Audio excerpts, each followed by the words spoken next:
YCP హయాంలో అన్నమయ్య జిల్లాలో పెద్ద ఎత్తున భూ అక్రమాలు జరిగాయన్నారు మంత్రి రాంప్రసాద్ రెడ్డి. రామాపురంలో నిర్వహించిన ప్రజా దర్బార్లో పాల్గొన్న ఆయన ప్రజల నుంచి వినతులు స్వీకరించారు. ప్రజల నుంచి అందిన ఫిర్యాదుల్లో 200 ఫిర్యాదులు భూ అక్రమాలపై ఉన్నాయని తెలిపారు మంత్రి రాంప్రసాద్ రెడ్డి. గత ప్రభుత్వంలో పేదల మెడపై కత్తిపెట్టి భూములు లాక్కున్న వారు సిగ్గుతో తలదించుకోవాలని, జగన్ తమ పక్క నియోజకవర్గం అని చెప్పుకోవాలి అంటే సిగ్గేస్తోందని అన్నారు.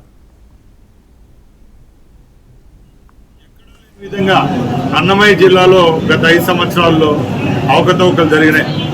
నిజంగా ఎవడైతే లబ్ధిదారుడు ఉంటాడో, పేదవాడు ఉంటారో వారి యొక్క భూములు లాక్కోవడం జరిగింది. వాళ్ళ యొక్క ఆన్లైన్ రికార్డులు ట్యాంపర్ చేయడం జరిగింది. ఆ రోజు ఉన్న అధికారులు అయితేనే కింద స్థాయి నుంచి పై స్థాయి వరకు వాళ్ళ మీద ప్రెషర్ తెచ్చి మెడ మీద కత్తి పెట్టి రైతుల యొక్క భూములు లాక్కోవడం జరిగిందంటే ఒకసారి మీరంతా ఆలోచించాలా.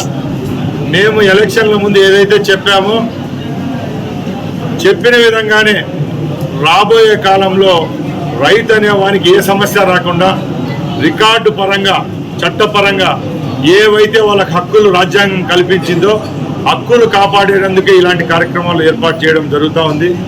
ముఖ్యంగా ఈరోజు మండల స్థాయి మీటింగ్ పెడితేనే సుమారుగా ఇప్పటికే 2.5 గంటల్లోనే 200 అర్జీలు వచ్చినాయంటే ఒకసారి గమనించాలా.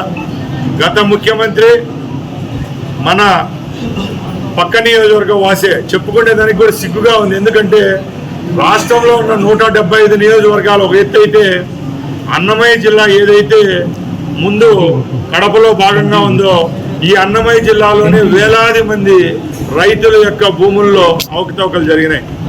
అప్పుడున్న రాజకీయ నాయకులు ఎవరైతే ఉన్నారో పదవుల్లో వాళ్ళంతా ఒకసారి సిగ్గుపడాల.